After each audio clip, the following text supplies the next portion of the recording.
Disclaimer: my YouTube channel Facts and Opinions is for entertainment purposes only. While I strive to provide engaging and informative content, it should not be considered a sole or definitive source of information. Viewers are encouraged to conduct their own research and subscribe. Here is a Norwegian proverb: "It is a treasure that you are taking the breath of life." Here are some interesting and geographical facts about Greenland.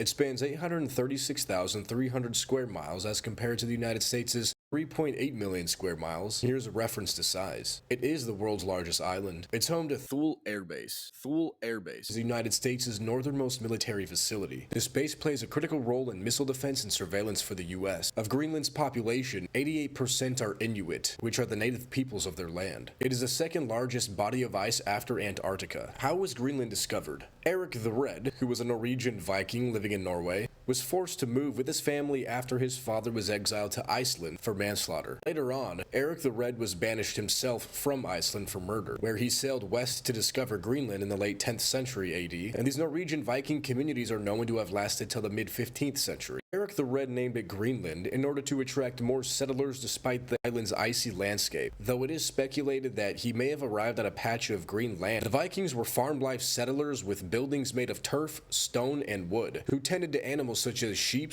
goats, and cattle. The Viking population at its peak saw between 2,000 and 10,000 people in Greenland, though some archaeologists speculate that the number was less than 2,000. They eventually disappeared from Greenland, which remains mostly an archaeological mystery, but there are archaeological speculations in regards to their disappearance. In 1397, the Kalmar Union joined Denmark, Norway, and Sweden under a single monarch, and up until around 1721, Greenland was largely independent. But due to colonial rule, as well as missionary and trading efforts, Norway and Denmark both took control over Greenland in 1721. The Treaty of Kiel in 1814, which was essentially a peace agreement between Denmark, Sweden, Norway, and the United Kingdom. This essentially led to Denmark ceding Norway to Sweden. This meant that Norway was given over to Swedish control, but Denmark during this time of the Kalmar Union still had control over Greenland, Iceland, and the Faroe Islands. In 1953, Greenland officially became a part of Danish control, and in 1979, the Danes granted a home rule to Greenland, which basically meant that it had limited autonomy, which still granted a parliament and the ability to conduct internal affairs, but Denmark takes the responsibility of managing Greenland's external affairs. Since then, Greenland has been seeking even more autonomy from Denmark, which many Greenlanders do agree they would like full autonomy. Currently, Greenland has the status of a Danish-dependent territory, which means that Denmark manages defense, foreign policy, and constitutional matters. In 2009, the Act on Greenland Self-Government basically expanded Greenland's self-rule, giving them more control over local government and natural resources. The movement for full autonomy remains a significant topic for Greenlanders. President Trump in 2019 expressed an interest in purchasing Greenland. Denmark's Prime Minister,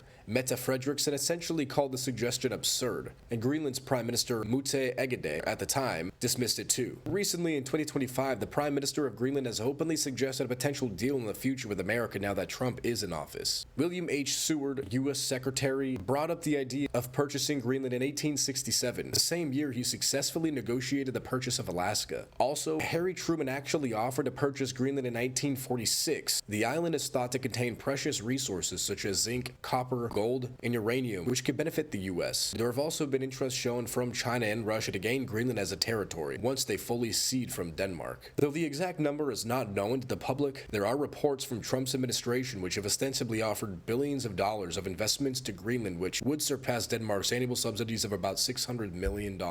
My concluding remarks: how fascinating it is to ponder the archaeological mystery of the disappearance of the Vikings. Some archaeological pundits speculate on their disappearance and conclude that possibly the Little Ice Age of the 14th century, which lasted to the 19th century, was responsible since the climate became much cooler, leading to grueling farm conditions where they struggled to sustain their harvest. Others speculate that diseases such as tuberculosis and immune system diseases in general, due to food shortages and harsh living conditions, led to their death and ultimate demise. However, it is widely agreed among archaeological scholars that they did not all die off. Today, Greenland honors its Viking roots as made evident with the Greenland National Museum in Nuuk, which showcases Viking artifacts, keeping the culture alive in a sense. But since as early as the 14th century, when it was still a Norse colony, Greenland has been seeking greater governmental autonomy. Although Denmark is only 16,577 square miles and Greenland is 836,300 square miles, still the population of Denmark is much greater. Understandably so, since many people desire not to live in a freezing island that doesn't get much warmer than than 50 degrees Fahrenheit. So it should make sense that Denmark's population is more than 100 times larger than Greenland's, and why they, to an extent, rely on Denmark because of their military support mostly. For hundreds of years, the island has sought complete autonomy but ultimately does not have enough power on its own to be an independent and completely autonomous country. This is why they must rely on Denmark, or at least for now.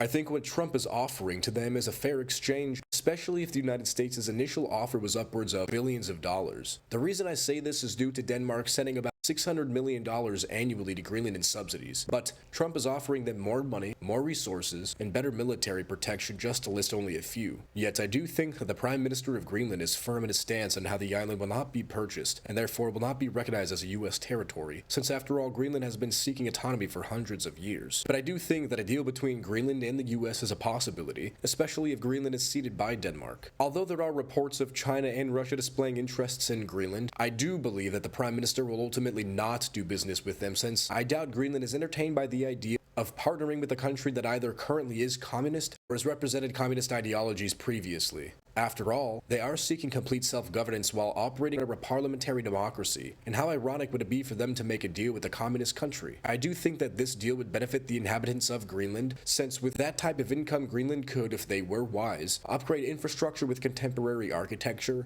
further industrialize their land, plus job production also could increase, just to list only a few examples. Overall, this is not a unique situation that President Trump has created. Indeed, it might for some be surprising and enough to catch others off guard. However, upon closer examination of American history, we will recognize that this has been attempted numerous times before. Trump is the epitome of an American businessman, and here we see the beginning stages of Greenland's openness in doing business with America and not being purchased by the US. I think this could benefit Greenland as much as the US, and I certainly think that Greenland would never do business with anyone representing or ever having represented communism unless the Prime Minister be either ignorant or aligns himself with communist ideologies. I'm Zach. Thanks for watching. Hey, if you made it this far in the video, thank you.